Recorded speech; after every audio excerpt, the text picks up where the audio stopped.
Yeah, I mean, just listening to you speak, right? I mean, obviously, like you personify branding in a level that most people don't comprehend, and you make it so transparent and so easy, right? So I want to kind of like time travel back and kind of figure out like what kind of kid were you? And again, I'm gonna be facetious and I'm gonna say, okay, were you the Love it. kid that were particularly walking around with like a jacket you opened up and you had candy and you were selling the candy? Like, what kind of kid were you?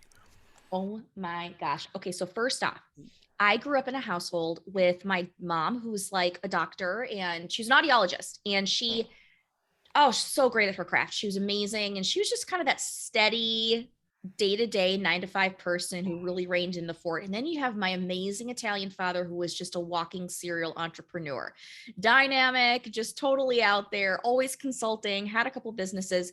I remember growing up, Chanel, and be like, I'm never gonna be like him. He drives me nuts. Apple and tree. Here I am. Okay, but this is how I knew I was different. Um, I remember my sister and I would be in our bedroom. We were sharing a room at the time. We're pretty young, and I was probably like 4 or 5 years old. And instead of playing like dolls, we would play bank. So one of us would be the bank teller, and one of us would be pretending to go through the bank, and we'd use my dad's old business cards from his Rolodex and like pretend to hand money and exchange money. So since the day I was born, I would go with my father to his various businesses. I was always on business calls with him. I had to shake hands from a very young age. I learned about the power of having a business card. I used to play, I have a vivid memory at 2.5 of sitting upstairs playing with business cards. My sister was down outside, and I would sit there and sort the business cards. And I would watch my dad put them into his 3 Rolodexes lined up on his desk.